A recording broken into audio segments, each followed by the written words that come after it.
Welcome back to ADHD Whiskey. My name is Matt, and today we are talking about murder and bourbon. We're talking about a man named George Remus, who was a mobster, a bootlegger, and a murderer. And not only was he those three things, but he is celebrated today with a bunch of different bourbon labels. Why does bourbon love criminals so much? Who the heck knows? But we're gonna deep dive into George Remus, and we're gonna deep dive into Remus Gatsby Reserve. But before we get into a little bit of history, we can't do that until we talk a little bit about the Z.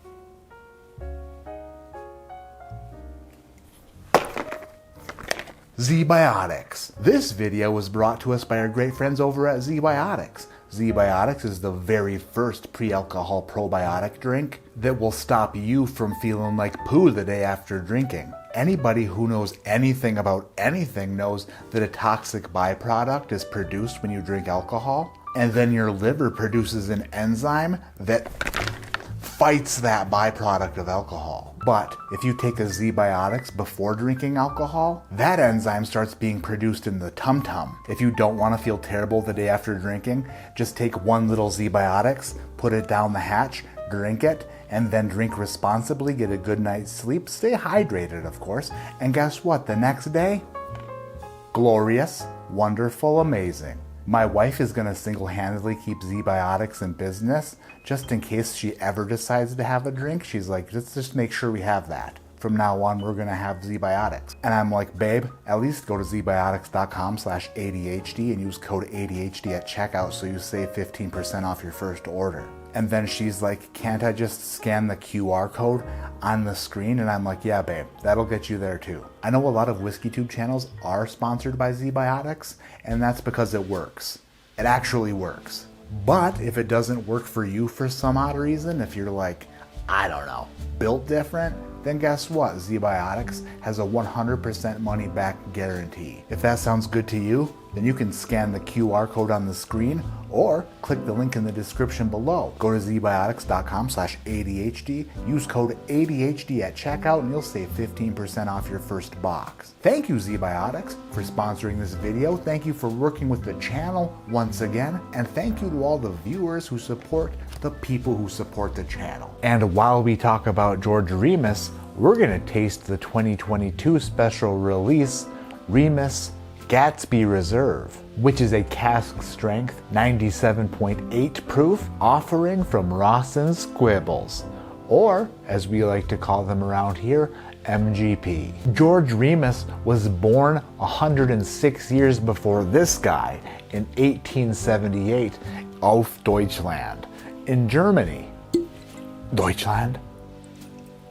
By the way, thank you to Ross & Squib for this sample of Remus Gatsby Reserve. Appreciate the heck out of you. 4 years after his birth, George Remus arrived in the United States of America, land of the free, home of the brave, bitches. He bounced around a little bit from state to state, spent a little bit of time in Wisconsin, eating the cheese, eating the best cheese in America, and then moved just a little further south in 1885 to the windy city, Chicago, Illinois. Shout out Barack Obama. Shout out Sammy Sosa. Shout out Frank Thomas. Shout out Guillermo Escobar.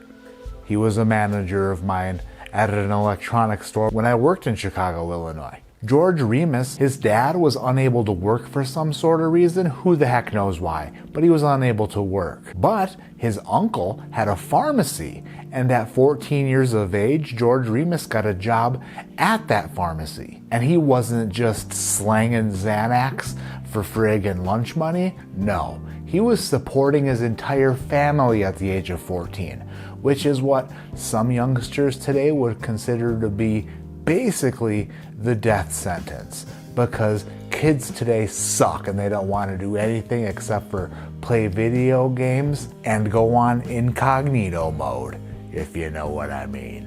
5 years later, at the ripe age of 19, George Remus actually graduated pharmacy school and was like, guess what? I'm a friggin' pharmacist, yo. So I'm gonna go ahead and run this pharmacy and another one down the road. So by the age of 21, George Remus was a certified pharmacist and was just slanging Ozempic and Wegovy, was just pumping opioids into the friggin' streets. Probably not. I don't think that those were invented for a while. I don't know. I don't even know what pharmacies had back then, to be fair. I don't even know. Maybe Robitussin? Maybe he was just slanging codeine? Who the heck knows? But one thing I do know is that he got sick of the medicine game rather quickly. Within 5 years of becoming a certified pharmacist, George Remus was like, no, bitch, that's not what I want to do. Medicine sucks. I don't want to be a master of medicine. I want to be a master of the law. So what did he do? He passed the bar, bitches, and became a friggin' lawyer by the age of 25. And by 25, I mean 24. Because if we're going to be accurate, we might as well be accurate. I just thought that 25 was the right age, but I was wrong. It was actually 24. So give him even a little bit more credit. But if foresight was 2020, you wouldn't want to give him all the credit in the world just yet. Because if you could see into the future, you'd be like, you dirty bugger. You Remus sucking mother lover. What in the heck are you gonna do when you grow up to be a friggin' piece of crap or two? George Remus was then a lawyer. He was like just being defensive in the law room, and then got married, and they had a child who went on to become Dorothy in the Wizard of Oz silent film in the early 1900s. And by silent film, I mean short film. And by the early 1900s, I mean 1908. And you may as well have called his first wife Pharmacy, because guess what? He tired of her just like he tired of medicine and was like, yo, lady, we're done. We're totally done here. And Remus wants a divorce. So guess what? Separation occurred. No more Mrs. Remus. Was he fooling around behind her back? No. Not unless you consider sleeping with his secretary, messing around. And just like any other good story, he went on and married that secretary. He went along and was like, listen, I promise you I wasn't sleeping around behind your back except for my secretary, but guess what? I'm gonna marry her, so it's gonna be all right and you shouldn't be upset about it. So George Remus and the secretary, they got hitched and they moved on with life like two glorious sons of a bitches. While I take a breath, let's take another breath. And by breath, I mean let's smell this Gatsby Reserve. Wow. Dark cherries, dark sweet oak. For under 100 proof, the nose that is like building and coming out of this glass is tremendous. It's a tremendous nose. It's like an oaky, fruity, big league chewy ball of tobacco just like boiling out of the glass. And I love it. First sip.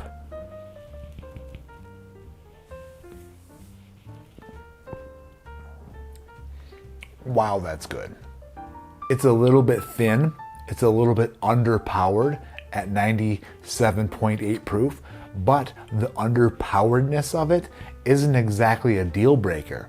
It's actually making my salivation glands, or whatever they're called, salivate. The oakiness and the sweet fruitiness is like building inside the mouth, even though it's not a high proof, and it finishes great. It's not very viscous, but you can't always have viscous, especially at a lower proof. I would consider this to be a really delicate, perfect, delicious, thinking sipper. You could sit inside of a study in front of a bunch of books with maybe like, I don't know, some sort of record playing on a record player if you knew how to use one, and you just sit there with your leg crossed if you could do that.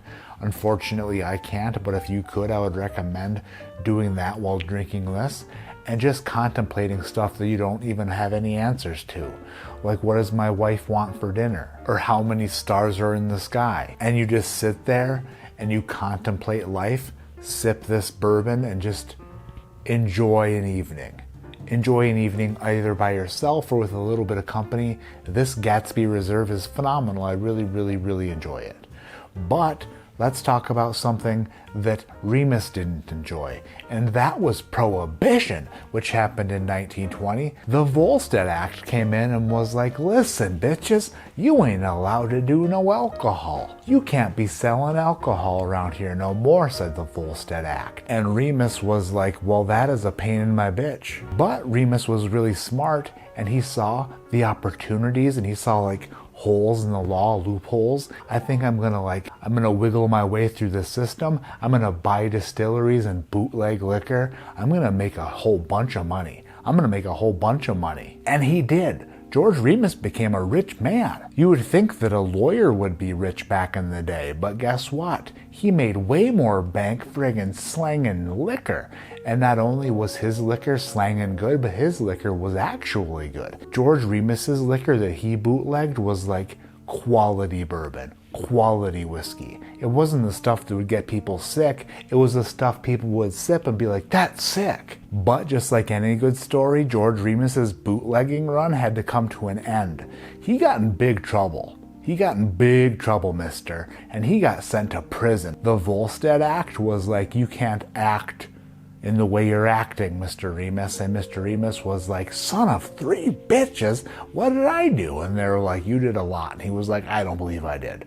But he did some time anyway. George Remus did some time in the friggin' prison system because he broke the Volstead Act like he was trying to jump off of a 30-story building and break his back. He was really successful in breaking it. Anyway, the bootlegging caught up to him. He got sent to prison, and while he was in prison, he couldn't just sit there and be not super smart. He had to do a little bit of talking. And guess what he did? He talked. There was an inmate in that prison named Franklin Dodge, and when Franklin asked Remus about, everything he had going on, Remus couldn't dodge Franklin's questions. As a matter of fact, Remus spilled his guts.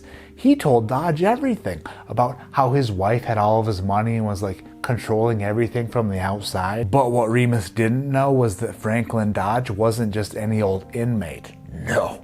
Franklin Dodge was an informant. He was an undercover Prohibition agent, just trying to extract all the information from Remus that he possibly could. And what did Franklin Dodge do with that information?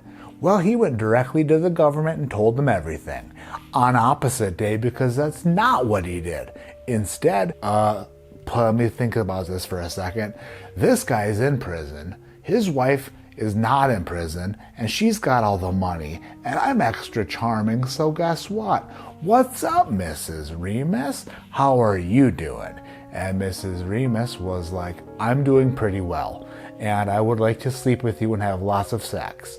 And Franklin Dodge was like, that sounds like a great idea, let's do that. So Franklin Dodge was now in charge of Mr. Remus's money, and where I come from, that ain't gonna fly, honey.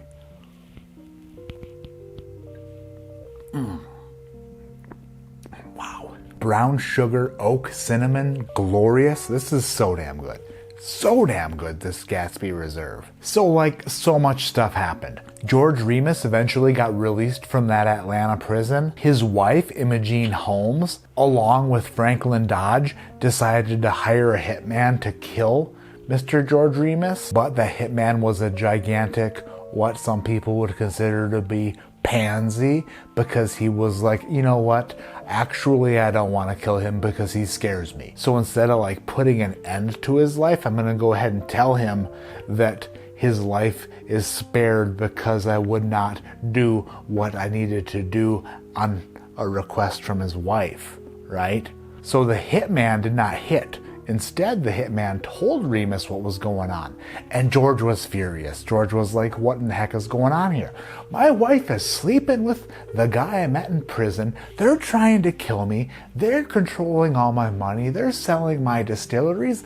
I don't even know what the heck to think other than this is BS. They were still married, however. But in late 1927, that was about to change, because his wife, Miss Holmes, decided to file for divorce. And on the way to finalize the divorce proceedings, they were just driving along and George Remus was like, this is bullshit! Everything's bullshit! And he demanded his driver, right on the shoulder. Driver turned around. What's up, George Remus? I want you to follow that car and make sure that you run him off the road. The driver was like, absolutely, Mr. Remus. That sounds like a super normal request. So the driver catches up to the Holmes vehicle and like kind of stops the vehicle. And George Remus gets out in the middle of the damn day and pulls his wife out of the car and is all, you son of a bitch. How dare you do this to me? I'm upset with you and this will not stand. Blah, blah, blah, blah, blah. And then he pulls out a firearm. Pow, pow. Down goes Mrs. Remus. And then a few hours later, in a hospital bed, the referee waves it off and says, I'm calling an end to this contest at whatever time of the day it is on whatever day in late 1927 because she dead. And he killed her. Not only did he kill her, but he killed her in the middle of the day in front of a bunch of people. So he did what any smart man would do. He went directly to the police and said, I done killed that broad. I shot her right in the woman. And I did that. So of course he had to go to trial for murder because he literally killed his wife. There is a saying that a man that defends himself is an idiot or something like that. I think that's the saying. A man who decides to defend himself is a dum-dum.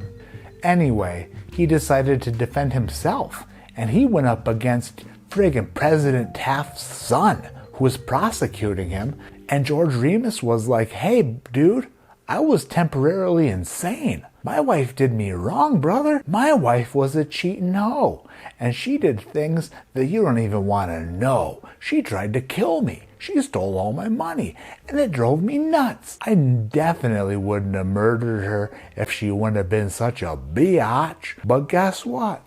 Biatch done biatched and ended up shizot. And then the judge was like, that sounds pretty much what happened. And then the jury deliberated for like 20 minutes, and then they were like, sounds insane to me. Set the George Remus free. And that's what happened. George Remus was acquitted. He went to an insane asylum for like 6 months, but then was let out, and he got to spend the rest of his life doing whatever the heck he wanted to. And today we celebrate that man. Not by having just this Remus Gatsby Reserve, no.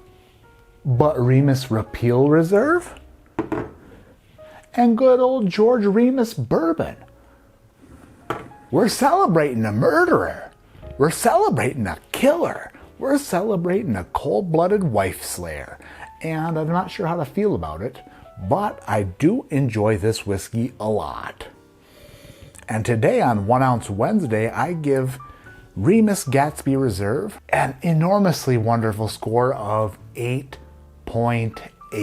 It's 8.8. It's absolutely fantastic. It's a great pour if you ever run across a bottle for a decent price and you don't mind whiskey under 100 proof. I would say that this bourbon is right up your alley and directly up your ass. And if you don't believe that is true, then George Remus will find you and shoot you in the face. And by face, I mean stomach. And he'll get away with it too. That's going to do it for this 1 Ounce Wednesday, and that's going to do it for the history lesson on George Remus. My name is Matt, this is ADHD Whiskey, and like I always say, keep your head in the clouds, but your mind on, I don't know, thinking about who we put up on a pedestal. We're literally putting a bootlegger, a mobster, and a murderer on a pedestal, which seems to be, I don't know, a bit weird. Maybe a bit weird. The HBO series Boardwalk Empire, there's a character in that show that is George Remus. A character that is actually portraying George Remus. And it's said that The Great Gatsby, the movie Great Gatsby, is about George Remus. We're celebrating this man, and we're drinking something with his namesake on it, but does he deserve it? I mean, he sold like fantastic bootlegged whiskey. He didn't kill anybody with his whiskey. I know that all of us men out there, you know, have we ever thought about killing our wife? No, never. But George Remus did, and he actually did it. What a crazy man, right? Crazy guy. Wow, that's good.